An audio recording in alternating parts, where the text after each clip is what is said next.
Donc j'interviens au nom de Sud Éducation. Tout d'abord, je voulais remercier les lycéens qui se sont mis en grève et qui sont venus aujourd'hui, parce que c'est bien de les voir aussi. Ils sont également concernés par tout ce qui nous arrive dans le monde de l'éducation actuellement. Pareil pour les AED, qu'on remercie pour leur présence. Donc après la transformation des services publics, de la poste, des hôpitaux, du rail, en services marchands, Macron et ses ministres, serviteurs zélés du système capitaliste, continuent en cassant le service public de l'éducation. Le ministre refuse d'actualiser la carte de l'éducation prioritaire pour mieux expliquer que le dispositif RED+ est obsolète. Donc, disparition de ce dispositif. À sa place, pour obtenir les moyens nécessaires à leur fonctionnement, les écoles et les établissements devront négocier avec l'administration des contrats établis sur la base d'indicateurs obscurs. Ras-le-bol. 2600 suppressions de postes et 400 de personnel administratif, alors que nous aurions besoin d'alléger les effectifs des classes, de favoriser le travail en petits groupes, de prendre en charge les difficultés scolaires, d'organiser un accueil cohérent de tous les élèves. Ras-le-bol. Le ministre avance ses pions pour préparer la destruction du lycée professionnel. L'injonction est toujours la même, faire mieux avec moins.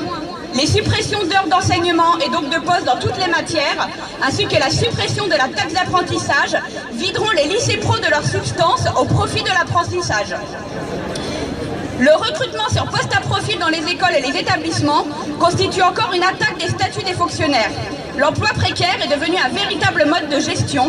Il y a aussi l'instauration d'une prime au mérite, à laquelle s'ajoute également de faire des directeurs, directrices, des supérieurs hiérarchiques, des professeurs des écoles. Ras-le-bol. Ras-le-bol de ces violences envers les familles, les élèves et les personnels. Ces choix budgétaires vont renforcer les discriminations sociales. À Sud Éducation, nous sommes radicalement opposés à tout cela. Nous luttons pour une école véritablement gratuite, laïque et émancipatrice. Nous ne voulons pas d'une école entreprise et nous ne sommes pas des ressources humaines. Allez-nous encore nous laisser faire? Une journée de grève ne suffira pas. Personnel, parents, lycéens, agissons ensemble. Et à Sud Éducation, nous revendiquons une baisse des effectifs par classe, une baisse du temps de travail, une vie scolaire renforcée pour les élèves, des dispositifs d'aide et de prévention complets, l'extension de la prime REP et RED+ à tous les personnels AED, AESH, la défense du statut de la fonction publique et la lutte contre la précarité par l'abandon de CAP 2022, la titularisation sans condition de tous les personnels, l'abrogation de la loi OR et de Parcoursup, de la réforme du lycée et du baccalauréat, l'abandon de la réforme de la voie professionnelle, l'abandon du projet de fusion des académies et le retrait du projet de loi Blanquer. Bravo. Bon, je vais tenir le micro.